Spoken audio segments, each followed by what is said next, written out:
Chase, a once competitive runner, has been struggling with chronic hip injuries for years, and now it seems he has reached a tipping point.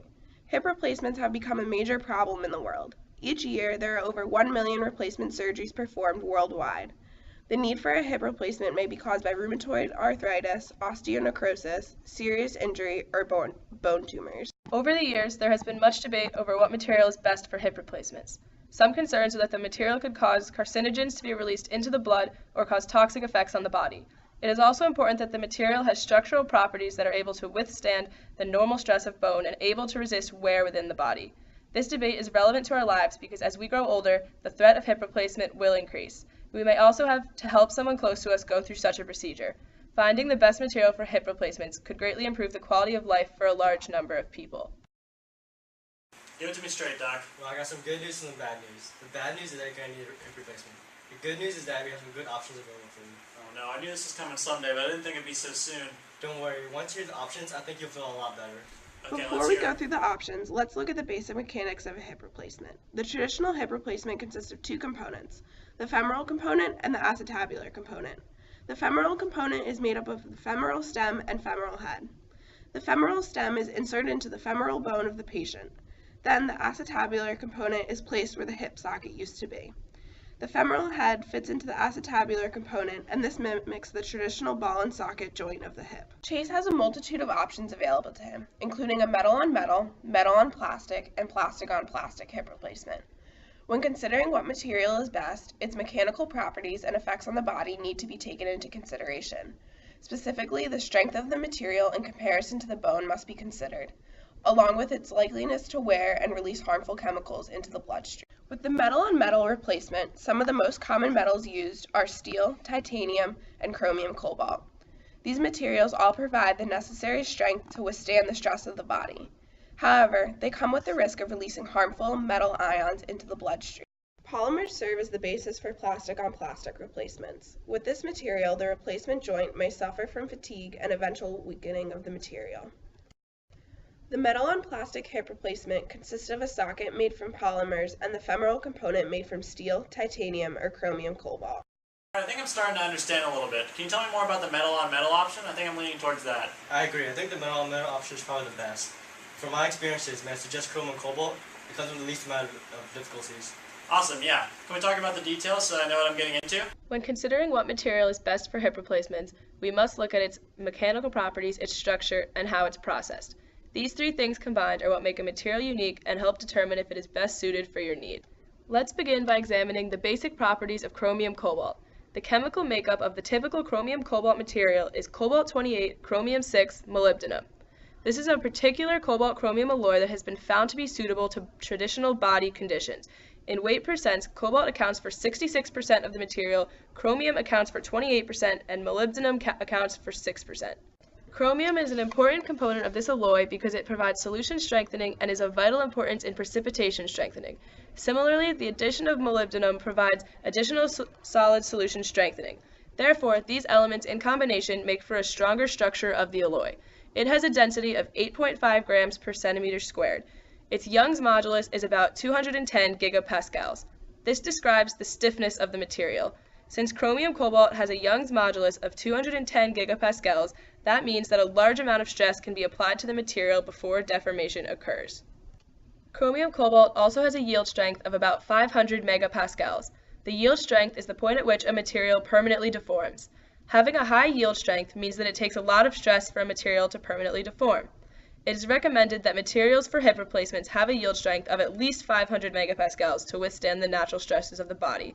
Under this condition, chromium cobalt is suited for body stress. Also, the suggested tensile strength for a hip replacement material is at least 650 megapascals. Chromium cobalt has a tensile strength of about 770 megapascals, which exceeds the suggested value. The tensile strength describes the point at which a material breaks. The higher the tensile strength, the less of a chance that the material will completely break. So, having a high tensile strength is beneficial for replacement materials. The corrosion rate for chromium cobalt is between 0.003 and 0.009 mils per year. This means that in 1 year, it will corrode between 3 millionths and 9 millionths of an inch. These numbers are based on the placement of the material in the body. They are based upon the corrosion rate of the material while being used as a hip replacement in the human body. This corrosion rate is well below the maximum accepted rate of 0.01 mils per year.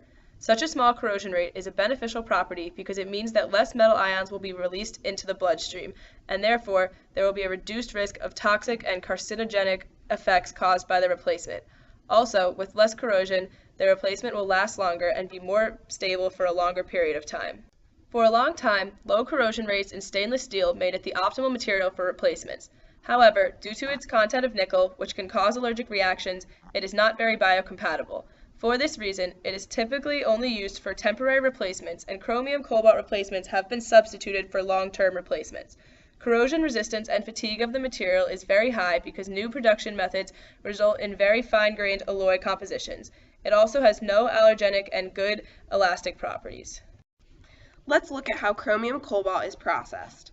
By examining how it's processed, we will be able to completely understand its properties and microstructure. The basic procedure that is used when making the chromium cobalt alloy is casting. The initial mixture of chromium cobalt is a liquid solution with about 28% chromium and about 72% cobalt. This liquid solution, which is in the region above the FCC phase, is then cooled down into the FCC region of the chromium cobalt phase diagram. It is once the material is in this region that precipitation and solution strengthening is performed on the material. The FCC region is the region in which the material is worked with in order to produce the hip replacements. This region can be seen on the phase diagram in the highlighted pink region within the FCC section. Once the chromium cobalt alloy is cooled into the FCC region, precipitation and solution strengthening are performed on the material. The precipitation strengthening introduces carbide precipitates to the original FCC lattice structure. While this strengthening makes the material stronger, the carbides and added hardness increase the possibility for fracture in the material, which is not ideal for a replacement. Therefore, the following heat treatment is utilized to eliminate some of the carbide precipitations to reduce the hardness and increase the ductility of the material. Heat treatment that consists of heating to high temperatures and then rapid quenching helps to dissolve the carbide impurities. This process helps make the microstructure more isotropic and less brittle. It also results in fully dense portions of the material without weld lines that cause weakness in the material. The removal of carbides also leads to increased ductility and reduced hardness. This allows for more mobility of the joint. Finally, the replacement will be attached to the bone via either cemented or cementless fixation. The first method is cemented, which is when fast-drying bone glue is used. Bone cement is typically made up of liquid and powder. The powder consists of bead-shaped particles that are homopolymer PMMA. When the liquid and powder are mixed, polymerization occurs. Polymerization of bone glue is an exothermic reaction typically, and it takes 10 minutes to fully polymerize and therefore solidify the bone glue. While this method guarantees that the replacement is attached during surgery, a major disadvantage of this method is that glue can wear down over time. The second method is cementless fixation, which is when the surface of the implant is processed to be porous. The surface has a honeycomb-like texture. This allows the bone tissue to naturally grow into the implant over time. Although the replacement is not initially set, this method is often considered superior due to the bone's more natural attachment to the replacement. However, in older people, when bone strength is compromised, the first method is typically adopted. In Chase's case, the doctor will use cementless fixation. Since he is young, his bone is still strong and will be able to grow into the honeycomb structure of the replacement, leading to a much sturdier hip. Alright, Doc, I think I've heard enough to convince me. The chromium cobalt hip replacement sounds like the best option. Alright, let's make an appointment sometime next week. We should be all set. Great. Wow, look at this. I feel like a brand new man. I'm gonna go run a marathon now. Thanks, Doc. Hold on, there are some limitations to this. Over time, metal fragments may appear in the bloodstream. This could cause toxic effects, especially if allergic reactions to it. That doesn't sound too good. Don't worry, metal allergies are relatively low, and the chromium cobalt has a high resistance to corrosion. You can check back with me every now and then. You should be all set. Great. It was great working with you, Doc. No problem.